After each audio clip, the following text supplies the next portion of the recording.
아무리 높은 지위에 있는 사람도 의사 앞에서는 겸손해집니다. 아무리 권력이 많고요, 아무리 돈이 많은 사람이라고 할지라도 자기를 치료하고 있는 담당 주치의 앞에서는 낮아지기 마련입니다. 의사가 되려면 몇 년 정도 걸릴까요? 의사가 되기 위해서는 어느 정도의 기간이 필요할까요? 10년이요. 네, 거의 맞습니다. 얼마 전까지만 하더라도 11년이 걸렸습니다. 먼저 의대, 대학교에서 6년을 배워야 합니다.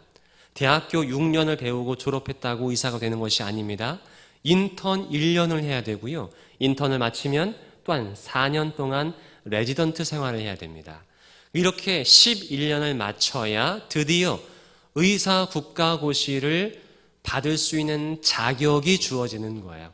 자동적으로 의사가 되는 것이 아니라 국가고시에 통과를 해야, 합격을 해야 의사가 되는 것이죠.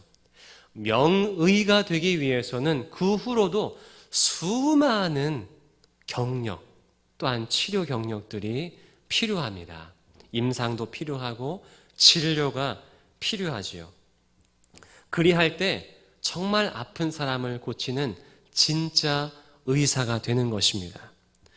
그런데 2000년 전에요, 이스라엘이라는 곳에서 의사로서 어떤 공부도 하지 않았던, 그리고 경험도 없었던 30대 초반의 한 남성에게 많은 사람들이 찾아옵니다.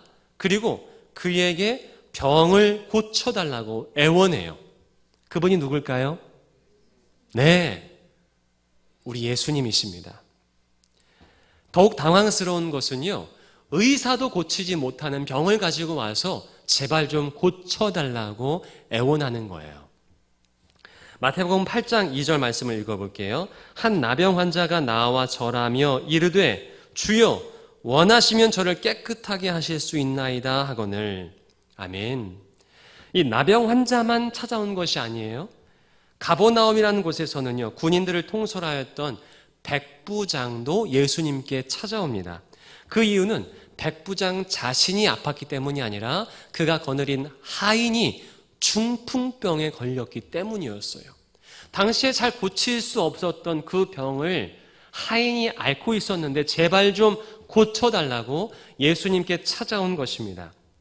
예수님이라면 자신의 하인을 고칠 수 있다라는 믿음을 가지고 예수님께 찾아온 거예요. 마태복음 8장 5절부터 8절까지를 우리 화면을 통해서 다 같이 읽어보겠습니다. 시작. 예수께서 가버나움에 들어가시니 한 백부장이 나와 간구하여 이르되 주여 내 하인이 중풍병으로 집에 누워 몹시 괴로워하나이다. 이르시되 내가 가서 고쳐주리라. 백부장이 대답하여 이르되 주여 내 집에 들어오심을 나는 감당하지 못하겠사오니 다만 말씀으로만 하옵소서. 그러면 내 하인이 낫게 싸움나이다. 아멘. 방금 언급해드린 나병 환자와 백부장은 무엇을 믿고 예수님께 찾아왔을까요? 믿음을 가지고 예수님께 찾아왔는데 어떤 믿음을 가지고 예수님께 찾아온 것일까요? 예수님이라면 의사도 고칠 수 없는 그 병을 고치실 수 있다라는 믿음을 가지고, 확신을 가지고 예수님께 찾아온 거예요. 그들은 예수님을 단순히 질병을 고치시는 의사로 여기지 않았습니다. 더군다나 그들은요, 지금도 우리가 체면이나 아니면 사람들의 시선을 의식하고 있지만 그들도 어떤 체면도 있었고 사람들의 시선도 의식했었어요. 하지만 그 모든 것을 뒤로하고 믿음을 가지고 예수님께 찾아왔는데 어떤 믿음을 가지고 왔느냐? 예수님께 모든 것을 맡기는 믿음. 내 생명, 내 하인의 생명마저도 맡기는 그 믿음을 가지고 예수님께 찾아온 거예요. 자, 그런 믿음으로 예수님께 찾아왔을 때 어떤 결과가 일어났을까요? 다 함께 마태복음 8장 3절입니다. 다 같이 읽겠습니다. 시작. 예수께서 손을 내밀어 그에게 대시며 이르시되 내가 원하노니 깨끗함을 받으리라 하시니 즉시 그의 나병이 깨끗하여진지라. 나병 환자가 나음을 받았어요. 그 이후에 백부장에게 일어난 일입니다. 마태복음 8장 10절과 13절 시작.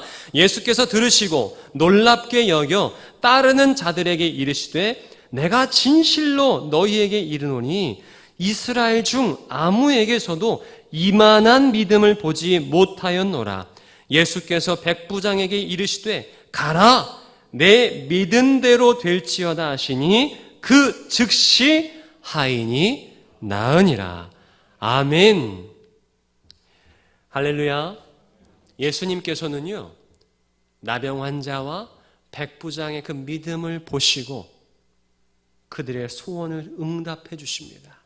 나병 환자의 피부를 깨끗하게 해주시고요, 또한 백부장, 그 장교의 하인을 그 중풍병으로부터 고쳐주세요. 놀라운 기적을 베풀어 주십니다. 여러분들은 기도할 때, 그리고 이렇게 지금 예배할 때 믿음을 가지고 주님께 나아가십니까? 아니면 습관처럼 주님께 나아가십니까? 겉으로 보기엔 믿음으로 하나님께 나아간 것 같지만 하나님 보시기에는 믿음 없이 습관을 따라 하나님께 나아갔던 사람들이 있었어요. 그들이 누굴까요? 이스라엘 백성이었습니다. 이스라엘 백성들은 누구보다 하나님께 예배를 잘 드렸던 민족이었어요. 하나님의 백성이라, 선민이라 칭함받은 백성이 이스라엘 백성들이었습니다. 하지만 하나님이 보셨을 때 그들에게 부족한 것이 하나 있었어요. 그 부족한 것이 무엇이냐? 믿음이었습니다.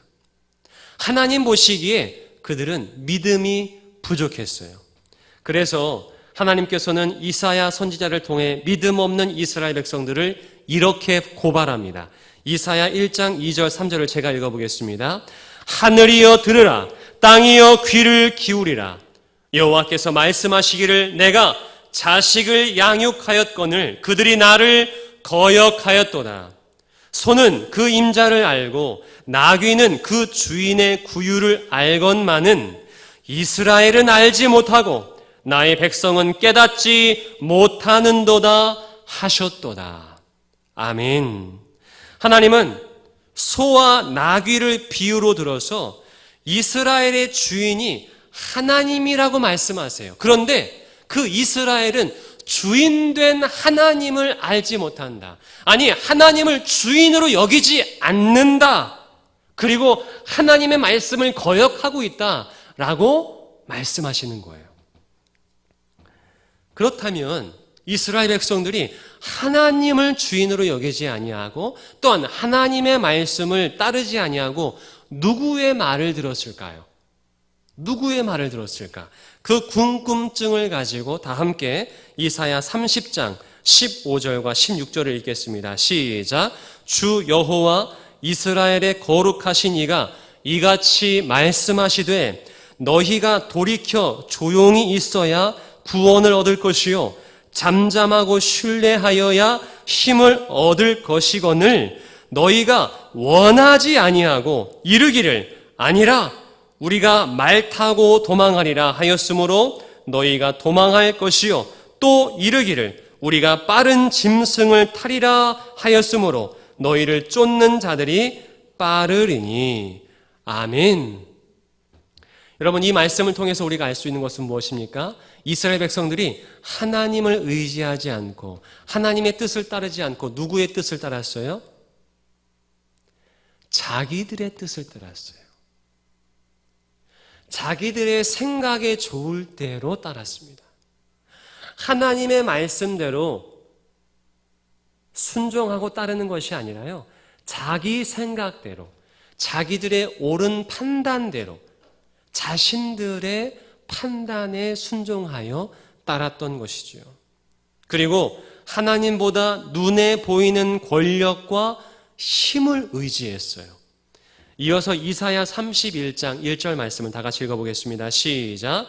도움을 구하러 애굽으로 내려가는 자들은 화 있을진저 그들은 말을 의지하며 병거의 많음과 마병의 심히 강함을 의지하고 이스라엘의 거룩하신 이를 앙모하지 아니하며 여호와를 구하지 아니하나니. 아멘. 이스라엘이 아수르가 쳐들어왔을 때, 이후에 또한 바벨론이 쳐들어왔을 때요, 그 옆에 이웃나라 큰 애굽을 의지하였습니다. 애굽이 가지고 있었던 말, 병거, 마병 이런 것들을 의지한 거예요. 하나님께 구하고 찾지 아니하고 그들이 눈이 보기에 이것이 더 나에게 보호를 줄 것이고 나를 지켜줄 것이다 라고 해서 하나님이 아닌 다른 것을 따랐던 것이지요. 지금 그 이스라엘 백성들의 모습이 마치 우리의 모습과 비슷하지 않습니까? 우리는요, 하나님의 응답을 기다리지 못하고 때로는 내 지혜, 내 경험, 내 돈, 혹은 우리 부모님의 돈, 내가 아는 사람, 내가 아는 어떤 의원, 내가 아는 공무원, 내가 아는 권력자, 이런 것들을 의지할 때가 있어요. 그리고 우리의 생각과 우리의 판단을 앞세워 마치 이스라엘 백성들처럼 우리가 하고 싶은 대로 행할 때가 있습니다. 여러분, 그렇다면 믿는다는 것은 무엇을 믿는다는 것일까요? 그리고 하나님께서 우리에게 바라시는 그 온전한 믿음이란 무엇일까요?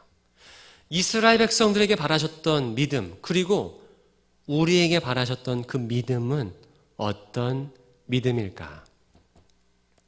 믿는다는 것은요, 예수님께서 나의 주인이시며 내 모든 도움이 하나님께로부터 오는 것임을 인정하는 것입니다. 하지만 여전히 우리 안에는요, 이거 내가 번 거야, 내 힘으로 한 거야, 내가 열심히 일해서 얻은 거야, 이런 마음이 있어요, 없어요? 있어요. 틀린 마음은 아닙니다. 하지만 그 너머에 계신, 그렇게 할 수 있도록 인도하신 분이 하나님이심을 고백할 수 있는 믿음이 우리에게 있기를 소망합니다. 우리가 열심히 할 수 있도록 그 길을 열어주신 분, 비록 힘들지만 지금까지 이렇게 올 수 있도록 뒤에서 밀어주시고 앞에서 끌어주신 분이 하나님이심을 인정할 수 있는 우리가 될 수 있기를 바랍니다. 그리고 예수님이 내 생명의 주인, 그리고 내 인생의 주관자이심을 우리가 인정하고 그분께 우리의 삶을 맡길 수 있는 믿음을 소유할 수 있기를 주님의 이름으로 축복합니다. 여러분, 혹시 여러분 말고 여러분들의 집 현관 번호, 그리고 통장의 비밀번호를 아시는 분이 계세요? 우리 가족 말고 다른 사람이 우리 집 비밀번호와 또한 통장 비밀번호를 안다. 지금 창희자매가 잠깐 손을 든 것 같지만 눈을 비볐던 것 같습니다. 아무도 안 계세요. 왜 안 계시죠? 그만큼 신뢰할 수 있는 사람이 없기 때문에, 가족만큼 믿을 수 있는 사람이 없는 거죠. 그런데 가족이 아닌데 누군가에게 내가 우리 집 현관 비밀번호와 통장 계좌의 비밀번호를 알려줬다는 것은 무슨 의미일까요? 그만큼 그 사람을 신뢰할 수 있다는 거예요. 그만큼 그 사람을 믿을 수 있다는 것입니다. 맞습니까? 바라기는 우리 인생의 열쇠, 우리 인생의 비밀번호를 주님께 맡겨드릴 수 있는 우리의 믿음 되길 바랍니다. 이것이 바로 믿음인 거예요. 내 생명마저도 주님께 드릴 수 있는 믿음, 그것이 주님께서 원하시는 믿음인 것입니다.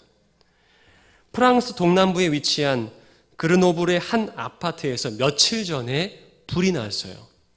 그때 5층에서 불이 났는데 그 5층 집 안에 누가 있었냐면 10살짜리 어린이와 3살짜리 그 남동생이, 그 두 아이가 불이 나는 그 집에 있었습니다. 검은 연기가 계속 치솟았어요. 그때 이 두 형제는요, 살고자 베란다 바깥에 몸을 기댄 채 이제 연기를 피해서 이제 베란다에서 있었던 거죠. 그것을 지나가던 25살 된 한 청년이 보았어요.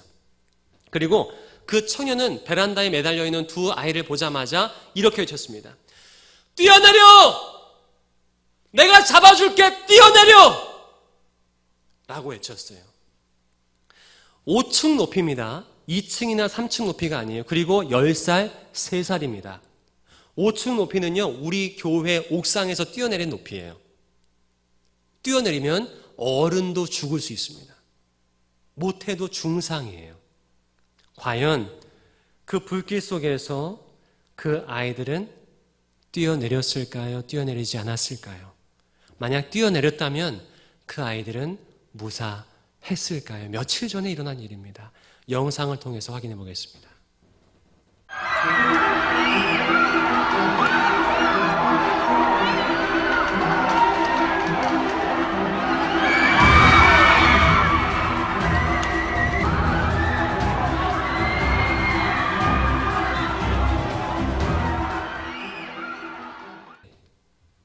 이 아이들이 뛰어내렸어요. 밑에서 잡아줄 줄 알고 자신들이 뛰어내렸습니다. 그 25살 청년이 받아냈는데요, 손목에 골절상을 당했어요. 하지만 두 아이는 건강하게, 무사하게 땅으로 내려올 수 있었습니다. 기자가 그 25살 된 그 청년, 아투마니 왈리드라는 청년에게 정말 존경한다는 의미로 박수를 쳐주면서 인터뷰를 했어요. 참 대단하십니다 라고 인터뷰를 했는데 그 청년이 이렇게 대답하는 거예요. 아이들의 용기 덕분이었습니다. 뛰어내리기로 결심한 아이들이 영웅입니다 라고 그 청년이 대답한 거예요. 제가 그 인터뷰를 들으면서 이렇게 들리는 거예요. 아이들의 믿음 때문입니다. 뛰어내리기로 결심한 아이들이 영웅입니다. 여러분, 이 아이들은요, 밑에서 뛰어! 내가 받아줄게! 만약에 그 말을 믿지 못했으면 과연 저분이 나를 받아줄까? 못 받으면 어떡하지? 라는 의심과 불안이 있었으면 뛰어내렸겠습니까? 아니요. 뛰어내리는 그 순간만큼은 저분이 반드시 나를 잡아줄 거야. 저분이 반드시 내 동생을 잡아줄 거야. 살려줄 거야. 라며 자기의 생명을 던진 거예요. 자기의 생명을 그분께 던진 겁니다. 자, 그렇게 아이들이 뛰어내렸는데 그분이 자기 골절상 당할까봐 피할까요? 아니요. 자기를 믿고 뛰어내린 그 아이들을 어떻게든 받아낸 거죠. 자신은 비록 골절상을 당할지언정 아이들은 어떻게든 안전하게 받고자 힘쓴 것입니다. 우리들이 그렇게 하나님을 신뢰하고 하나님께 우리의 인생을 던질 때 하나님은 하나님을 믿고 인생을 던진 우리들을 책임져 주실 줄 믿습니다.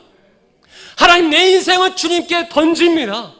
내 삶을 주님께 맡겨드립니다. 주님 책임져 주옵소서라고 하는데 어떻게 하나님께서 나는 너의 인생 책임 못 진다, 네가 알아서 하라, 그럴 분이 아니시잖아요. 우리 하나님은 헌전한 믿음을 가지고 그 인생을 주님께 맡겨드리는 그 한 사람 한 사람을 반드시 책임져 주시는 하나님이신 줄 믿으시길 바랍니다. 나병 환자는 자신의 생명을 주님께 맡겨드리기 위해 예수님께 찾아왔던 거예요.